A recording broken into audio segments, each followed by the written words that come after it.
Kino kye bayita puleesa ku puleesa. Bakiyita puleesa ku puleesa.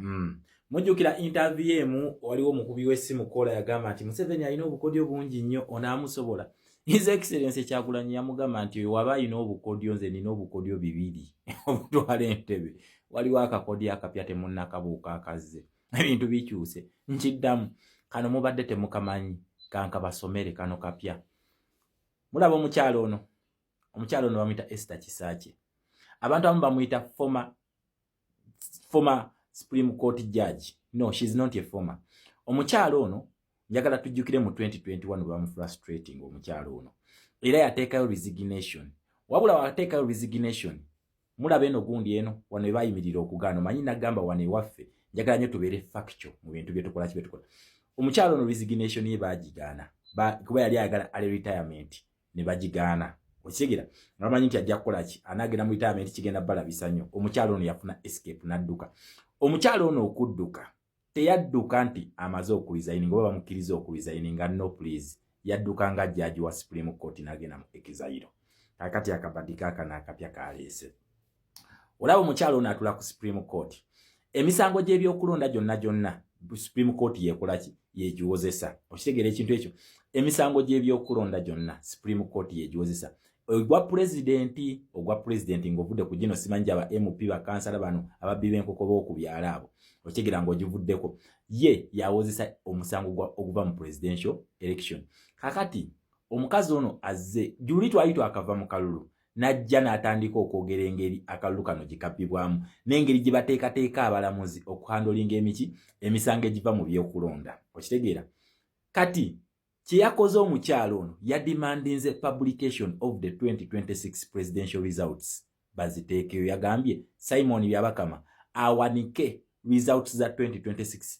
Kapasite gy'ayogereddemu si ya Esther Kisaakye nno, ayogedde nga omulamuzi atuula ku pano ya Supreme Court. Kooti enkulu mu ggwanga lyattu Uganda. Okitegere ekiro kitegeeza ki? Simon Byabakama, please, omulamuzi ono mwe respect alina kyagamba. Mukwate result muziteekeyo. Yes. Museveni yawangula nakati result tezinagenda mu gazeti. Tezinabeera gazetted. Tezinagenda there for public review.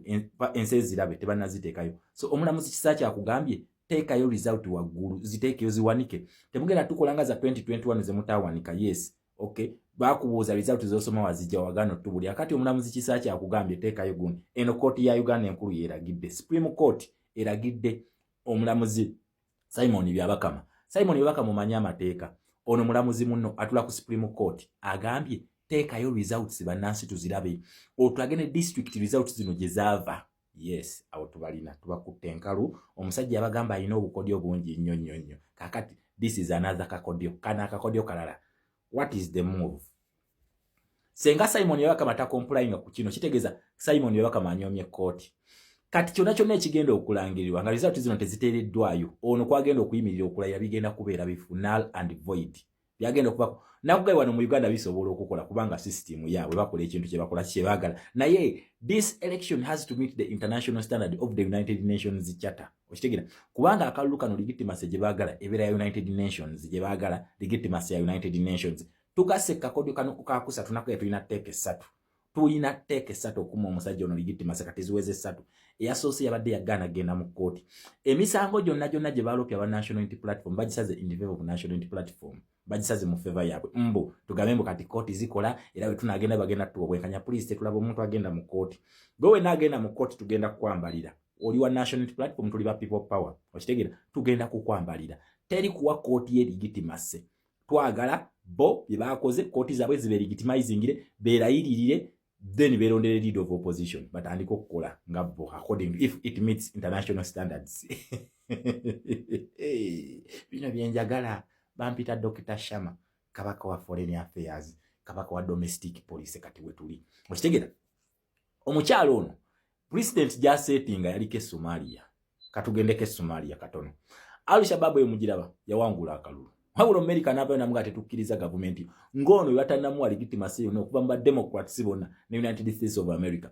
Bakwata president wa Somalia ne bamutwala Kenya n'alayirira Kenya ne baleeta omulamuzi nga equivalence ye yenkana ne Chief Justice omulamuzi Kisakye equivalence ye yekana ne Chief Justice senga omukyalo ono akeera ku macha analyze His Excellency Kyagulanyi n'amulayiza abeera legitimate president nkiddamu ng'ovudde ku ono gwe balonze mu ye Chief Justice n'alayirira ekisozi nga kooti wezi yalayidde kufaamu ekisozi okitegera nga kooti wezi ndowooza emisango agenda gisala kati ffe bannansi tulinde agenda tusala nga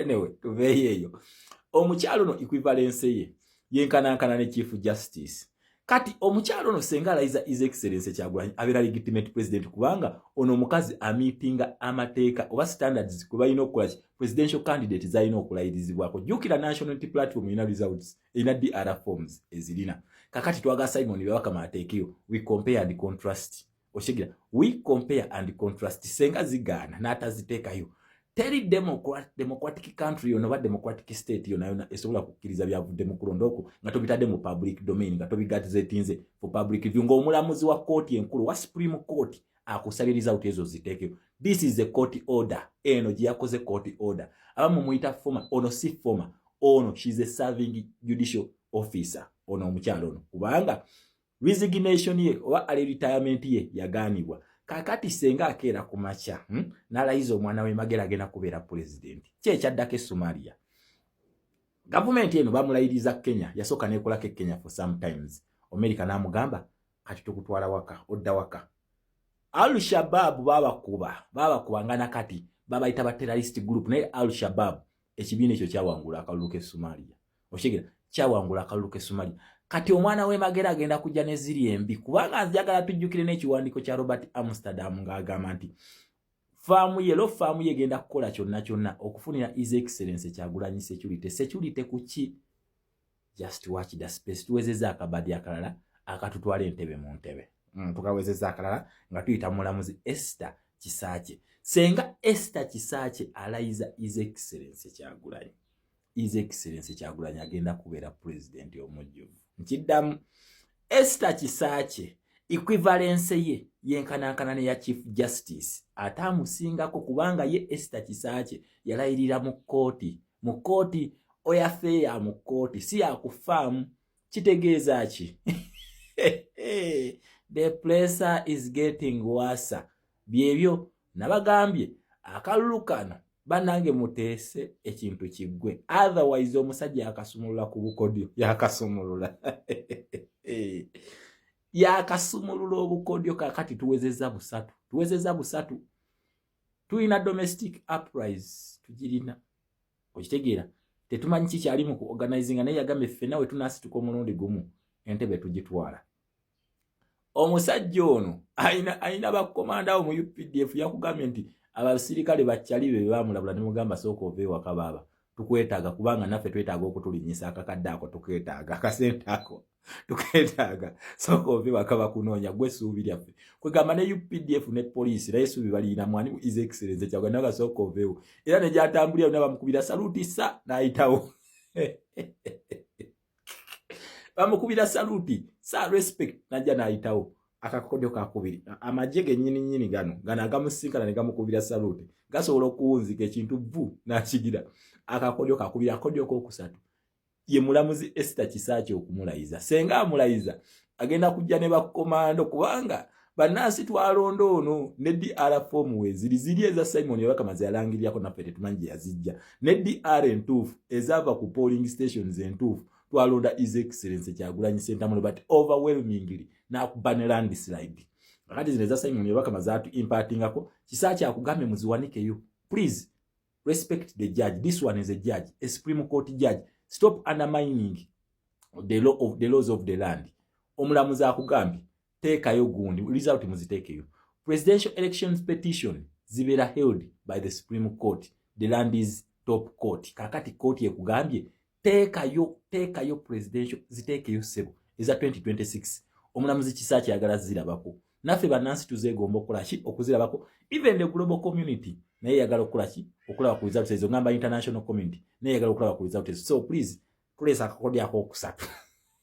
Tulesa akakodi ako okusatu nabagamba wano we tulaga senga tunakola revolution shift we bati ebinaddirira temugenda kubyagala kati bali mu kooti beetala nakwedda awangudde omusango Kiruuta awangudde mulowooza tubicelebrate nga tebitulya kubanga tumanyi obubufu obwo tebulina makulu those are just stupid positions twagala victory yaffe